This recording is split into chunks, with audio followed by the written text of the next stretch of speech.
Hello everyone, this is Pastor Ryan Pronzinski of Christ Lutheran Church, and this is my Chair Chats Daily Devotional for April 22nd, 2020. Just as a reminder, these videos are intended to help you engage your life of faith during this time of pandemic when you are unable to get to in-person worship, Bible study, small groups, etc., and are more than likely unable to get your usual devotional materials if you pick those up from church.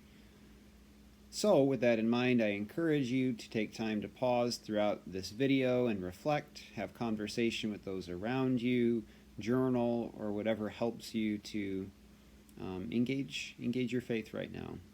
Also, I encourage you to leave constructive comments, questions, or prayer requests in the comments section below, and I promise you that I will respond to those in the following videos. But, as I said in other videos, you can also start conversation with one another, because you can all reply to your comments and questions as well.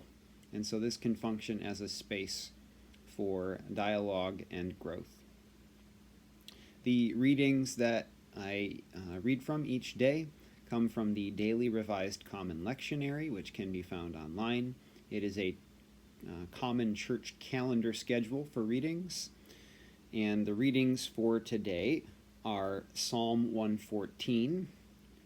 If you would like to hear details that I've given and questions I've asked with regard to that psalm, please see the video for April 20th. The other readings are Jonah 2, verses 1 through 10, and Matthew 12, verses 38 through 42. Before I continue with Jonah, as always, I would like to invite you to come and join us at Christ Lutheran Church for our Sunday morning worship service that we stream live on Facebook Live. Our services are at 9:45 a.m. Eastern Standard Time, and the link to be able to either watch previous services or the upcoming one this Sunday, the link to that page, our Facebook page, is in the description below. So again, please come and join us as you are able, and if you can't on Sunday morning, you can always watch the recording afterward. All right, so then we continue now with the first reading, which comes from Jonah chapter 2, verses 1 through 10, which reads as follows. Then Jonah prayed to the Lord his God from the belly of the fish, saying, I called to the Lord out of my distress, and he answered me. Out of the belly of Sheol I cried, and you heard my voice. You cast me into the deep, into the hearts of the sea, and the flood surrounded me. All your waves and your billows passed over me. Then I said, I am driven from your sight. How shall I look again upon your holy temple? The waters closed in over me. The deep surrounded me. Weeds were wrapped around my head. At the root of the mountains, I went down, down, down to the land, whose bars closed upon me forever. Yet you brought up my life from the pit, O Lord, my God. As my life was ebbing away, I remembered you, O Lord, and my prayer came to you in your holy temple. Those who worship vain idols forsake their true loyalty, but I, with the voice of thanksgiving, will sacrifice to you. What I have vowed, I will pay. Deliverance belongs to the Lord. Then the Lord spoke to the fish, and it spewed Jonah out upon the dry land. Here ends the reading. So just as a brief recap and reminder, Jonah, at the beginning of the story, which it's only 4 chapters, so you could always read the whole thing on your own today if you'd like, Jonah was told by God to go to Nineveh, the great city Nineveh, which is a large city in a nation that was Jonah and the ancient Israelites' greatest enemy, right? Babylon, the captors that harmed Israel greatly. My comparison yesterday was like God telling you or I to go to the capital or central hub for ISIS or something. I mean, a very scary endeavor that God had commanded Jonah to do. So instead of going, right, Jonah in his fear flees, going so far as to get on a boat on the Mediterranean Sea, because that's the only sea that's near Israel, which is quite literally, geographically, the opposite direction of Babylon. And not only is Jonah going the opposite direction, but the sea, as I said yesterday, is something that the Israelites feared greatly. They were not seafaring people. The sea was seen as chaotic and anti-life and something to be avoided. So the bad situation that Jonah finds himself in today, right, in the belly of a large fish in the middle of the sea after a great storm, is in large part due to Jonah's own actions. Even though he says today in his prayer in the text that the Lord cast him into the sea. Now, of course, the Lord has agency in the story. The Lord is the one that sets the storm up as he's on the sea, so that Jonah does find himself in the sea. But again, Jonah has agency too, so I just want to rename that. Largely, this is Jonah's fault for finding himself where he is. And I point this out because, Jonah is about this person who of their own accord, so that, in my opinion, that makes it even worse than just inadvertently or indirectly. Jonah is about a person that is as physically and spiritually as far from God as one person can be. Right? As we read, quote, "Out of the belly of Sheol I cried." All right, God is the God of the living. Sheol was the land of the dead. This is as far as one can get away from God. Out of the belly of Sheol I cried, and you heard my voice. You brought up my life from the pit, O Lord my God. I think that's the good news of Jonah today. And so at a time when you might feel very distant from God, during this time of disease, economic disaster, and social distancing, at a time when you might feel like giving up like Jonah and trying to escape the harsh realities that have been put before you, you, are reminded today that God is gracious and faithful. And no matter how far from God you feel you are, or in fact might actually be, by choice or not, God hears you and God acts, even if all you can do is cry. So for those of you who feel that you are too far from God to be given God's help and grace, the good news in Jonah today is that you are never too far away from God, for God to hear you and to help you, even if all you can do is cry. For those of you who feel you have no words to offer to God, because all you can do is cry, God hears your cries and seeks to love you and save you. That is the promise of Jonah today. And so with God's grace in hearing our cries, being near us no matter how far away we feel, and seeking to save us always, with all of this in mind, I ask, what are the cries of your heart today? What are the cries of your heart today? And even if you have no words and you're simply crying? How might you direct your cries, your crying, toward God? Right? How might you lift up your crying to God and not cry alone? And lastly, how does knowing, or at least trusting because of this story and this promise of God in this story, how does trusting that God hears your crying give you hope today?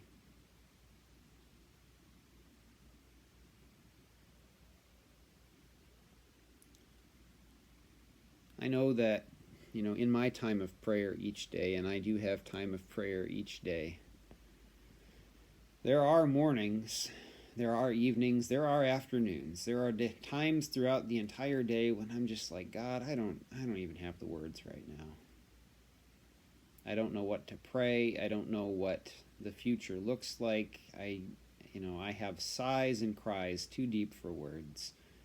I find hope that even in the midst of all of this, that from this text today, that God does in fact hear all of that I direct God's way. And even when I don't direct it God's way, God hears it and answers and acts to save.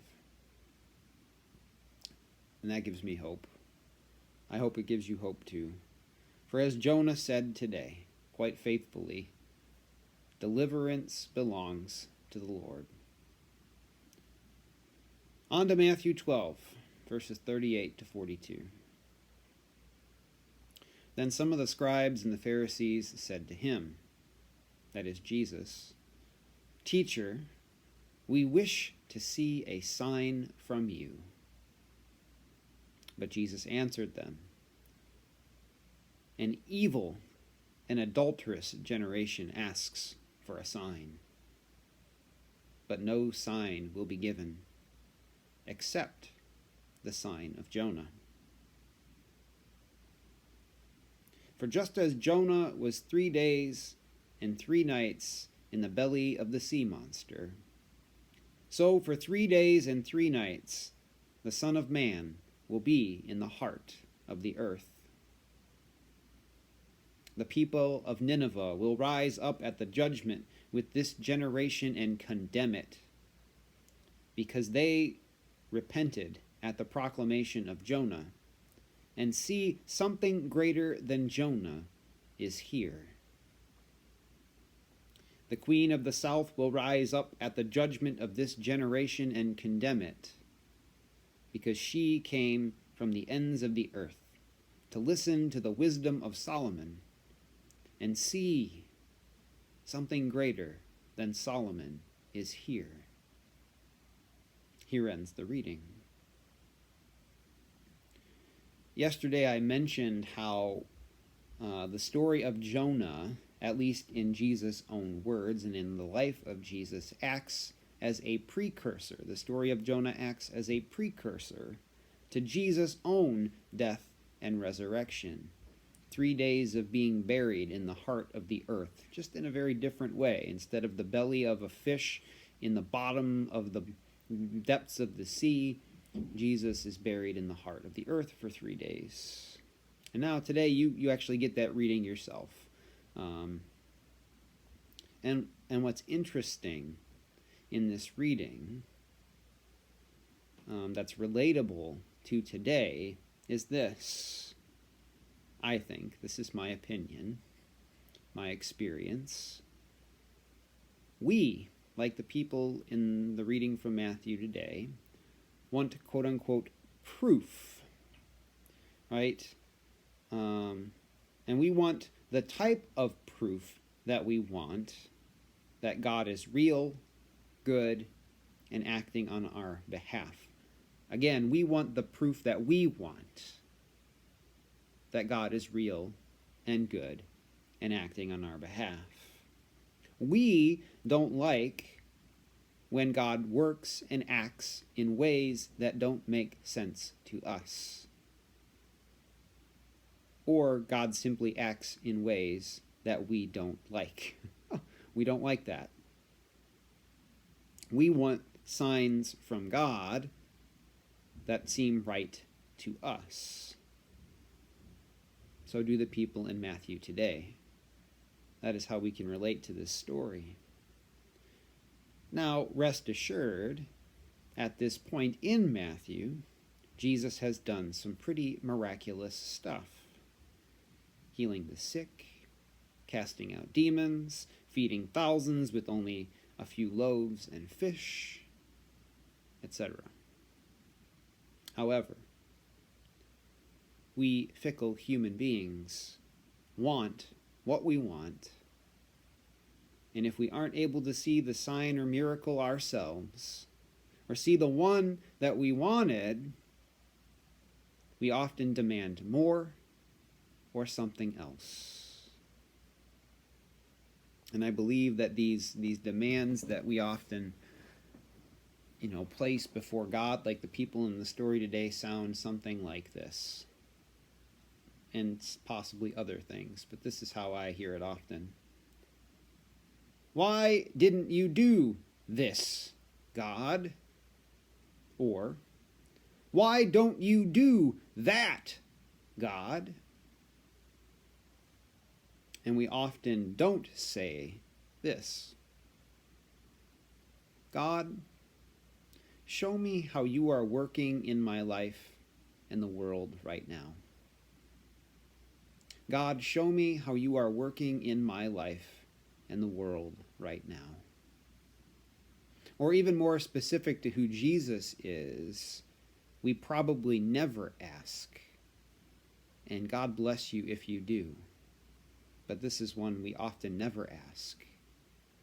God, help me experience or see death and resurrection in my life today. God, help me experience or see death and resurrection in my life today. Right?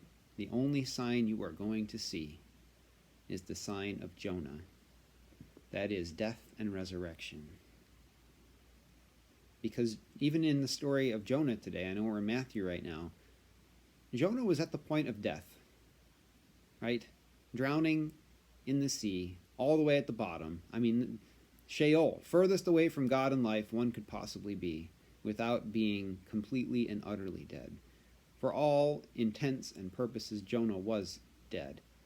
Death and resurrection in Jonah, right, where God saves and brings Jonah to new life as Jonah is spit out of the fish onto dry land. And for Jesus, it's the stone being rolled away and Jesus being raised from the dead. God is a God of death and resurrection.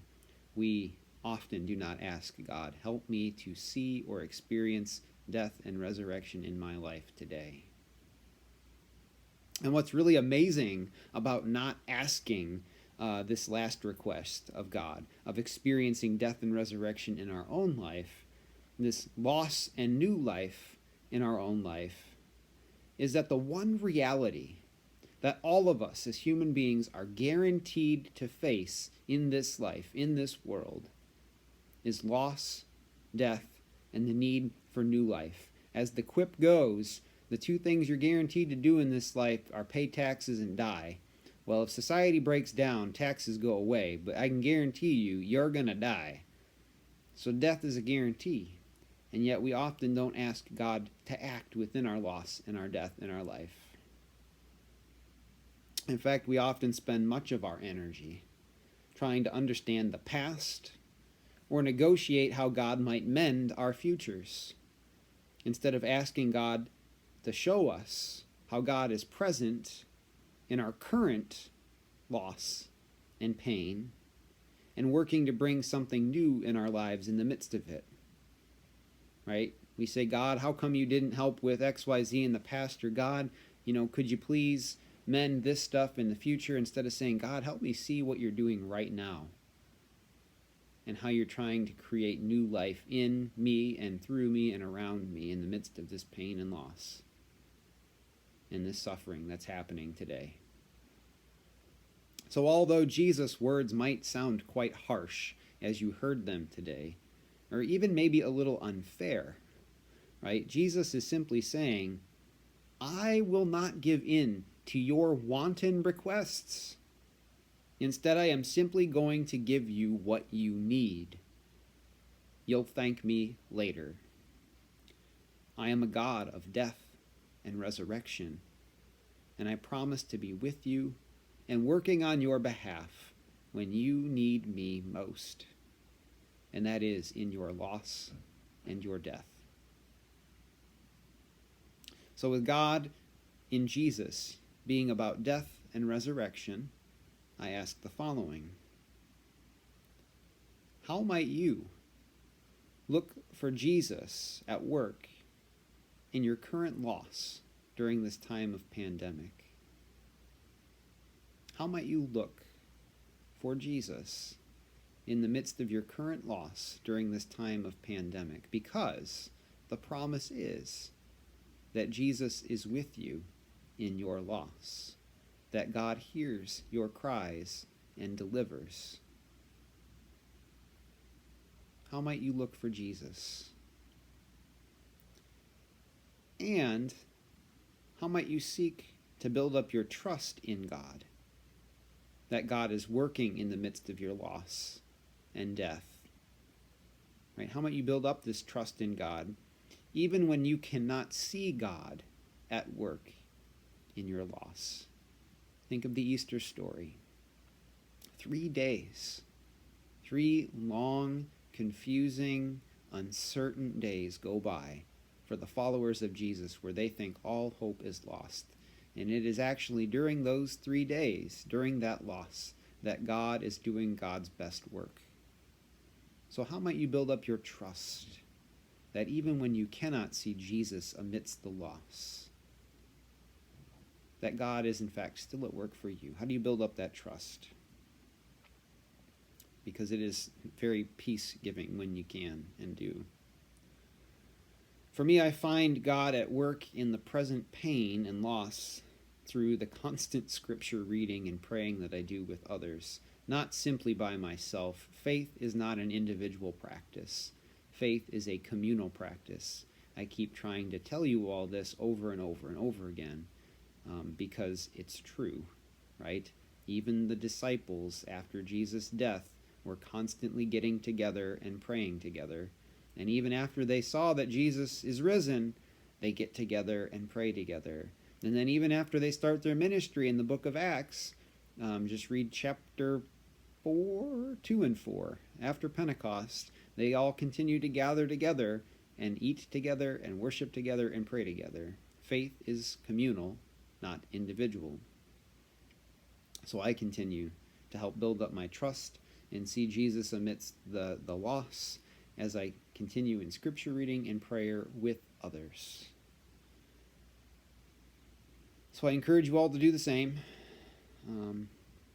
And to give you a concrete example of what that looks like, I made a beautiful connection, for this is for me, between storing up for oneself treasures in heaven, right? This is Matthew 6, and seeking first the kingdom, Matthew 6. And I made a connection of what that looks like with a parishioner yesterday, because she was talking about the joy of making masks for people, not for praise, not for glory for herself, but out of an act of love and service to who she felt God was calling her to be in this moment.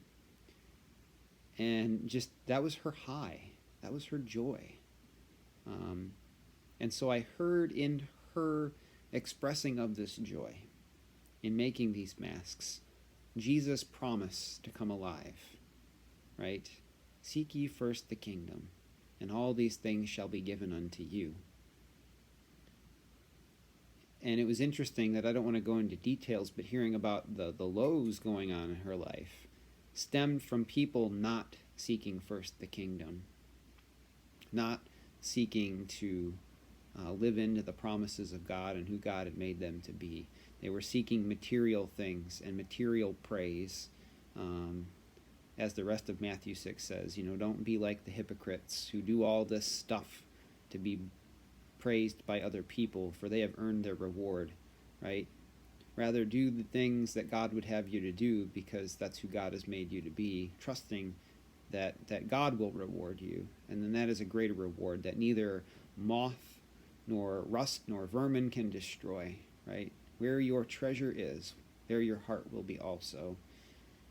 So I saw all that coming alive in this person as we talked and prayed together.